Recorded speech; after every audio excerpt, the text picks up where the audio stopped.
So yes. So, and I'd also like to thank Dr. Hashish for his friendship and for introducing me to Tanta University. So the title of my talk is Establishment of a Novel Stem Cell-Based Model for Finding a Cure for Triple-Negative Breast Cancer cells. So the problem of breast cancer is that despite low incidence and steady improvement in screening of breast cancer, women with African ancestry are more likely to die from breast cancer than Caucasian women. And some of these references back up the assertion.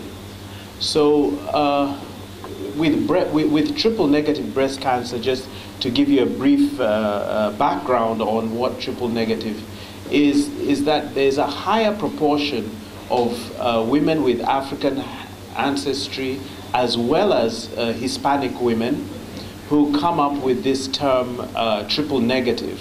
And that is because of the expression of some of the proteins on the surface of the cancer cells. They lack the estrogen receptor, they lack the progesterone receptor, and they lack the HER2 gene, which is found to identify the breast cancer, that's known as triple negative. So this comes up with a disease that is much more aggressive and is found in about 15% of all types of breast cancer. And for women with African ancestry, they are mainly premenopausal women, especially the women with African ancestry, as well as Hispanic women. And although this triple-negative breast cancer is slightly responsive to chemotherapy, it is very difficult to treat, and it's generally insensitive to most available hormonal and targeted therapeutic.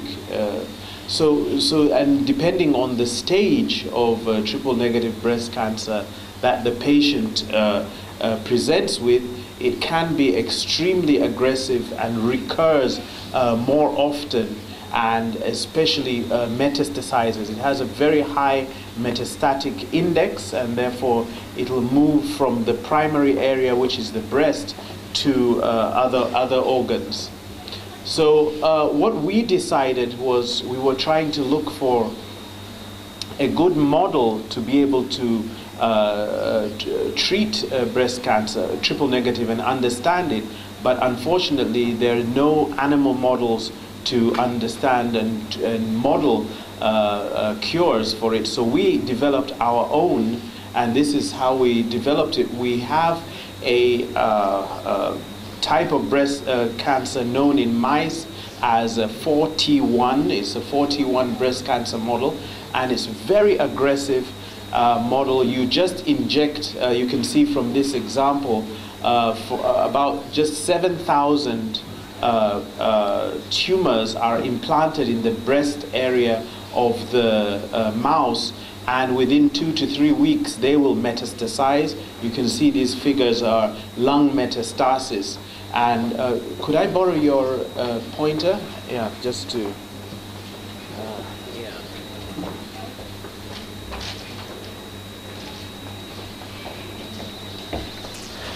So in this model, you can see this is a control. There's no lung metastasis, but you can see very huge lung metastasis. And these are just the ones we have visible. There are many micrometastases in the lungs, and this is a mouse that was given 70,000 41 breast cancer in the breast pad. So we were trying to model what it would be in a human being. And so what we did was we chose actually that 70,000, and what we did was in order to model, we have to have something that is similar to the human breast cancer, and we found the 41, though it's highly aggressive, it was expressing a lot of the ER, it was estrogen positive. So what we did was using flow cytometry. You can see this is a flow cytometry pre-sort, the parental 41. It expresses very low levels of ER, and the triple negative post-sort, we have more to have, this is triple negative post-sort. We have low expression of ER and low expression of progesterone. And then what we were doing, because we have to, in order to study the mechanism, we have to compare triple negative with triple positive, because the question will be, why is there a difference? As you saw the first slides I gave you, women of African ancestry die much faster from triple negative than Caucasian women. So we, at the same time, as we were developing the triple negative model, we were also developing the triple positive model. So when you see the TPB, the BMC, those are the triple positive, which have, as you can see, the estrogen receptor, progesterone receptor. The triple negative do not have. And this is the expression of HER2, which is the ERBMPB2, and you can see pre-sort in the 41, very low levels, and post-sort in the triple negative, no HER2, whereas in the triple positive, you have high expression of the gene for HER2. So once we develop this model, we'll just go over it. Once we developed it, because we don't have time, but anyone who wants to talk with me later, we can talk further. But what we did was, then we wanted to see how aggressive it will be, if it will model the human triple negative. So what we did was we isolated stem cells, because we know that it's not the whole cancer cells, all the cancer cells that will be the ones that are going to metastasize and become cancerous, but they are known as the cancer stem cells, or here is a cancer tumor initiating cells. And so we divided them into to look at CD24 plus, ALD1 plus, and CD44 high expression. And you can see in this experiment, when you add just 10 cells, 3 out of 5 animals will grow tumors. And you can see here, because I just want to summarize for you, and you can see this one that has low ALD1, 0 out of 5. So this is not metastatic at all. It's not tumorigenic either. And this one, which you have, you derive it from the triple negative breast cancer derived, CD24 plus, ALD1 plus, and CD44. 4 out of 5, almost every animal you implant this will get cancers, and that is showing it's very aggressive. Whereas still the triple negative, if you do not have the ALD1H phenotype, it will not be aggressive, and you can see here 0 out of 5. So therefore we selected the ones that are triple negative breast cancer derived with ALD1 positive, as well as this one, to be able to model and understand what happened.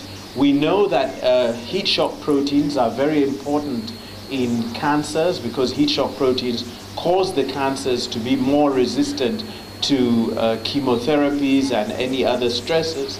And we looked at 2 different heat shock proteins, 25 and 72, and we were able to show that in the triple negative breast cancer stem cells, there's a high expression of 25 in the triple negative, but low expression in triple positive.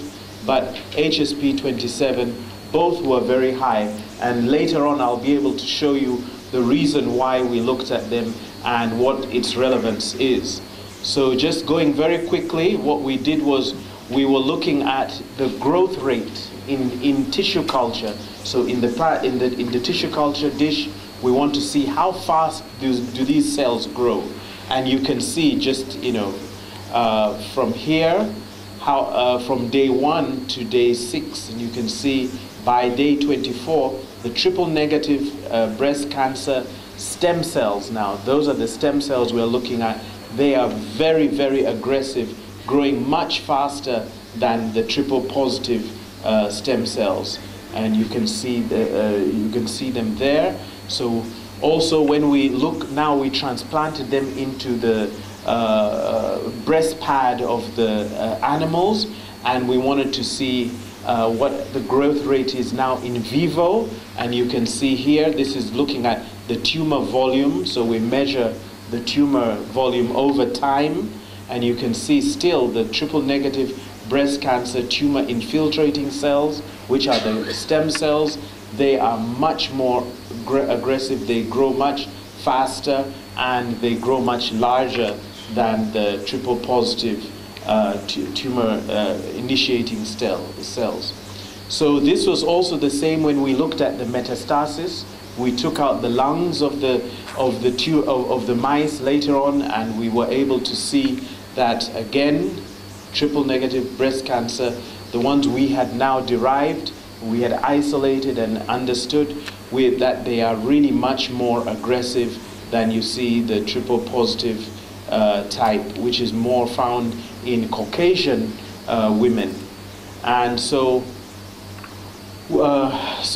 here we also did a limiting dilution to see how many cells are going to repopulate, and you can see that definitely from the triple positive derived, you can see this ALDH positive, you only need about 14 cells to repopulate to become cancerous. But look down here, you only need about 2.8 or 3 cells to become to get cancer. So we pretty much had developed our model, and now we were trying to see what was the mechanism. So what is one of the mechanisms? Because we know that cancer has many mechanisms by which it triggers cancer, and you can see one of the mechanisms looking at the heat shock protein. And as I said, one of the heat shock proteins, HSP27, it is very important in causing direct tumor cytotoxicity. And when we reduced, so what we did was we got siRNA to direct it, because we found that, remember, if you remember the Western blot I showed you, there was a high expression of HSP27 in the triple negative breast cancer cell. So we said, if we reduce the level, what will happen? And you can see, looking through the literature, we found that HSP27 is important in cytoskeletal formation. So, and you can imagine, to have an effective cancer cell, you must be able to break through the extracellular matrix, go to the secondary organs. So cytoskeleton is important, cell cycle proliferation, and anti-apoptotic cycles. So we were also interested that what happens to the immune system, and we were able to show, I'll go to the next slide to show you that what we were able to come across, and we've recently published this article. So in a normal cell, you have proteins, and these intracellular proteins are broken down in the proteasome complex into small antigenic peptides. So the long protein cut down into the proteasome, and inside the ER, endoplasmic reticulum, they're loaded onto the MHC, and through the Golgi they are presented on the surface of the cell. And there's recognition, if you remember your immunology, recognition by CD8 cells. So there's antigen recognition, tumor killing, and development of long-lasting memory. So this is what happens in all cells, and that's the normal way it happens. But what we were able to show is that in highly aggressive, highly metastatic cancers, just like the triple negative, we found there's a high expression of HSP27. And what happens when there's a high expression of HSP27, it blocks the proteasome. Because look what happened before. So you can see in normal, there's a very good system going through and presentation. And you know that with immunology, the cells can only see, it can only kill what it can see. Whereas with high expression of HSP27, there's no recognition. Look here, no recognition. So what we were thinking is, what's happening in the triple negative breast cancer, which affects many women of African ancestry as well as Hispanic women, that the immune cells are not able to see the cancer cell. And that's why it doesn't kill it, and that's why it's much more aggressive. And we were able to show this is correct. If you silence the expression of HSP27 using siRNA, then you're able to recover this and you're able to get the recognition. So if you go back, you see from a normal cell, oops, going back too much, a normal cell, you have good recognition. In the triple negative breast cancer, because of high expression of these heat shock proteins, disturbance of proteasome, and now with silencing, you're able to get the recovery. So I won't show you all the detail, but we have now been able to, we have started clinical trials of this siRNA with women with triple negative breast cancer cell. It's mainly being done with our collaborators at University of Texas MD Anderson in Houston. And I'd like to thank, these are the really smart people in my lab who did most of the work. This is my lab. We're going to move from Atlanta to University of Dammam. I just recently joined University of Dammam about 3 to 4 months ago. So these guys are still getting the lab ready to move there. I also have a lab in Italy where some of the work making the siRNA was done, as well as a lab in Morehouse School of Medicine, where we were doing a lot of the proteomics work and adjusting how the cells work. I'd like to also thank the funding from NIH, the Department of Defense, and the National Cancer Institute. Thank you for your attention.